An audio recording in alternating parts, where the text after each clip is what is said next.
नमस्कार, मी श्रुती चव्हाण. संध्याकाळच्या 7च्या बुलेटिन मध्ये तुमचं स्वागत आहे. तत्पूर्वी आजच्या सोने चांदीचे भाव आज आपण जाणून घेणार आहोत.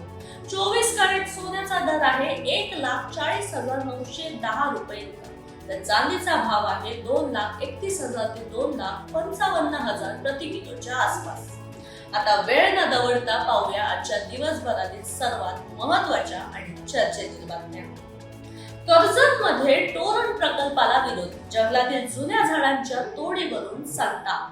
कर्जत तालुक्यातील पालीतर्फे कोतवाल खलाटी परिसरात तोरण कंपनीच्या प्रकल्पासाठी जंगलातील जुन्या झाडांची तोड सुरू असल्याचा आरोप स्थानिकांनी केला आहे. 100 ते 200 वर्ष जुन्या झाडांवर करवतीचे घाव घातले जात असल्याचा दावा पर्यावरण प्रेमींनी केला आहे. तर स्थानिक ग्रामस्थ आणि पर्यावरण कार्यकर्त्यांनी या वृक्षतोडीला विरोध दर्शवला आहे. सांगलीतील कॅफे प्रकरणानंतर शिवप्रतिष्ठान आक्रमक, कारवाईची मागणी. सांगलीतील विश्रामबाग परिसरात कॅफेमध्ये तरुणीवर अत्याचाराच्या घटनेनंतर शिवप्रतिष्ठान युवा हिंदुस्थानाच्या कार्यकर्त्यांनी शहरातील काही कॅफेंवर धडक दिली. प्रशासनाच्या दुर्लक्षाचा आरोप करत तातडीने कारवाई करण्याची मागणी यावेळी करण्यात आली आहे. बीडमध्ये विवाहितेवर अत्याचाराचा आरोप, 5 जणांवर गुन्हा दाखल. बीडच्या गेरवाई तालुक्यात शेतात काम करणाऱ्या विवाहितेवर अत्याचार झाल्याची धक्कादायक घटना समोर आली आहे. पीडितेला मारहाण करून रात्रभर डांबून ठेवल्याचा आरोप असून नंतर तिला शेतात सोडून देण्यात आले. या प्रकरणी गेरवाई पोलिसांनी 5 जणांविरोधात गुन्हा दाखल केला असून पीडितेवर जिल्हा रुग्णालयात उपचार सुरू आहेत. रविकांत तुपकरांचे अन्नत्याग आंदोलन स्थगित, सरकारला 4 दिवसांचा अल्टिमेटम.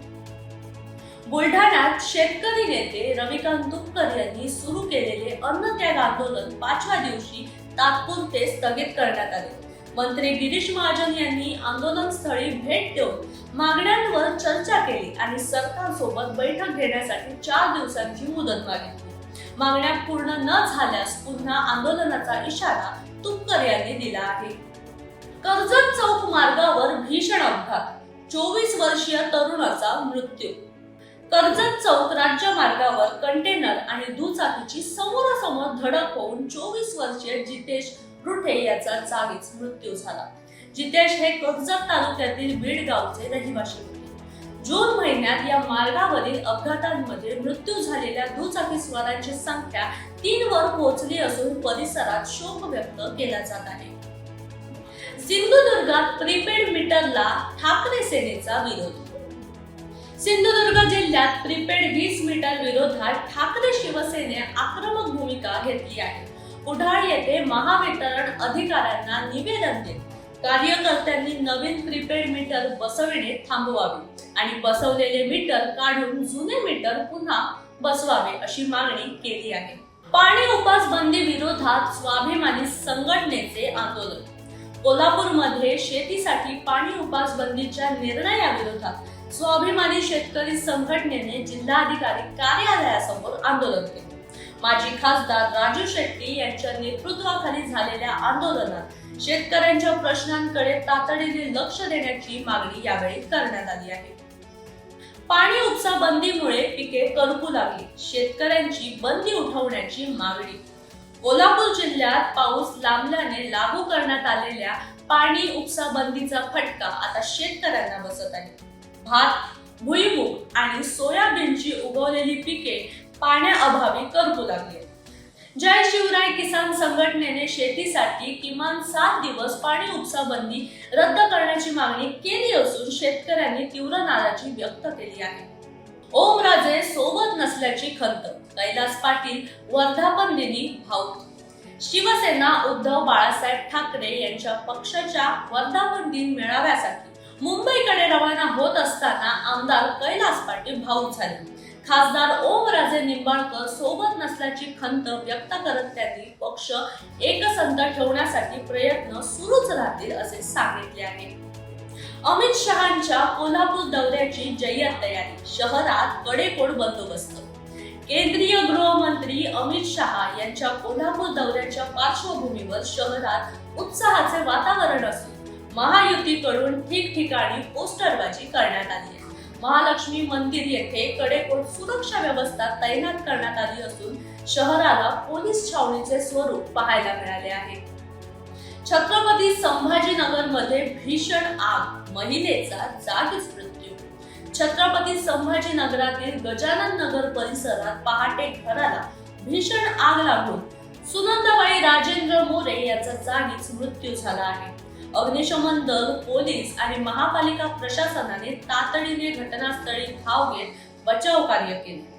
कुटुंबातील इतर सदस्यांना सुखरूप बाहेर काढण्यात यश आले असून आगीचे कारण अद्याप अस्पष्ट आहे. पोलीस पुढील तपास सुरू ठेवत आहेत. दिंडी निधी प्रकरणावर संभाजी ब्रिगेड आक्रमक. दिंडीवारी निधीतील कथित घोटाळ्याच्या निषेधार्थ संभाजी ब्रिगेडने जिल्हा परिषद कार्यालयावर आंदोलन केले. चौकशीसाठी समिती नेमण्याचे आणि दोषींवर कारवाईचे आश्वासन प्रशासनाने दिले. पूर्तता न झाल्यास तीव्र आंदोलनाचा इशाराही देण्यात आलाय. अमित शहा आज घेणार श्री अंबाबाईचे दर्शन. केंद्रीय गृहमंत्री अमित शहा सहकुटुंब करवीर निवासिनी अंबाबाईच्या दर्शनाला येणार आहेत. भेटीच्या पार्श्वभूमीवर मंदिरात आकर्षक सजावट करण्यात आली असून सुरक्षा व्यवस्थाही कडक ठेवण्यात आली आहे. मराठवाड्यातील शेतकरी मान्सूनच्या प्रतीक्षेत. मराठवाड्यात अद्याप समाधानकारक पाऊस न झाल्याने खरीप पेरण्या रखडल्या आहेत. सोयाबीन, कापूस, मका आणि तूर पिकांसाठी आवश्यक असलेला ओलावा नसल्याने शेतकरी प्रतीक्षेत आहे. दरम्यान धरणातील पाणी साठाही चिंताजनकरित्या कमी झाला असून कृषी विभागाने घाईघाईने पेरणी न करण्याचा सल्ला प्रशासनाने दिला आहे. परभणीत संजय जाधवांवरून राजकीय संभ्रम. परभणीतील पाथर आणि सोनपेठ येथे संजय जाधव यांच्या समर्थनार्थ शिवसेना शिंदे गट पदाधिकाऱ्यांनी त्यांच्या प्रतिमेला दुग्धाभिषेक केला. यावेळी जोरदार घोषणाबाजी करण्यात आली तर दुसरीकडे जिल्ह्यात काही ठिकाणी त्यांच्या पुतळ्याची प्रतिकात्मक अंत्ययात्राही काढण्यात आली. त्यामुळे राजकीय वर्तुळात जोरदार चर्चांना उधाण आलं आहे. धुळ्यात आंतरराष्ट्रीय योग दिन उत्साहात पार पडला. आंतरराष्ट्रीय योग दिनानिमित्त धुळे शहरातील गरुड मैदानावर सामूहिक योग अभ्यासाचे आयोजन करण्यात आले. शेकडो विद्यार्थी, नागरिक, लोकप्रतिनिधी आणि अधिकारी यात सहभागी झाले होते. विविध योगासने, प्राणायाम आणि ध्यानधारणेद्वारे निरोगी जीवनासाठी योगाचे महत्त्व अधोरेखित करण्यात आले. योग ही भारतीय संस्कृतीची अमूल्य देणगी असल्याचा संदेश यावेळी देण्यात आला. नेरूळ ग्रामपंचायती अंतर्गत कोंबलवाडीतील ढाकीचा माळ येथे प्रथमच नळाद्वारे पाणी पोहोचल्याने आदिवासी ग्रामस्थांनी आनंदोत्सव साजरा केला. ग्रामसभेत केलेल्या मागणीनंतर अवघ्या 3 दिवसात 1200 मीटर जलवाहिनी टाकून पाणी पुरवठा सुरू करण्यात आला. 8वा अजूबा ब्रिज वरून मनसे आक्रमक. मीरा भाईंदर मधील 8वा अजूबा म्हणून ओळखल्या जाणाऱ्या पुलाचे काम पूर्ण होऊनही तो वाहतुकीसाठी खुला न केल्याने मनसेने नाराजी व्यक्त केली. 48 तासात पुलाचे उद्घाटन करून तो नागरिकांसाठी खुला करावा, अन्यथा मनसेच उद्घाटन करेल असा इशारा पक्षाने दिलाय. जागतिक योग दिनानिमित्त वाडिया हॉस्पिटलचा उपक्रम. गर्भवती महिलांसाठी विशेष योग सत्र. जागतिक योग दिनानिमित्त मुंबईतील वाडिया हॉस्पिटलच्या वतीने गर्भवती महिलांसाठी विशेष योग सत्राचे आयोजन करण्यात आले. या उपक्रमाला मोठा प्रतिसाद मिळाला. निरोगी मातृत्व, निरोगी बालक या संकल्पनेला बळ देणाऱ्या या योग सत्रात मोठ्या संख्येने गर्भवती महिलांनी सहभाग घेतला. तरुणाचे अपहरण करून 24.30 लाखांची खंडणी, तिघांना अटक.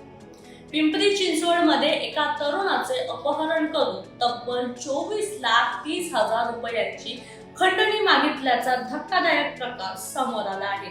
या प्रकरणी पोलिसांनी तिघा आरोपींना अटक केली असून उर्वरित आरोपींचा शोध सुरू आहे. या प्रकरणी संत तुकाराम नगर पोलीस आणि उल्हासनगर क्राईम ब्रांचचे संयुक्त कारवाई करत तिघा आरोपींना अटक केली आहे. प्राथमिक तपासात हा वाद व्याजाच्या पैशाच्या व्यवहारातून झाल्याचे समोर आले असून उर्वरित आरोपींचा शोध सुरू आहे. तर अशा झटपट बातम्यांचा वेगवान आढावा घेण्यासाठी नवराष्ट्राला फॉलो करायला विसरू नका. भेटूयात उद्याच्या नवीन बुलेटिन सोबत. तोपर्यंत धन्यवाद.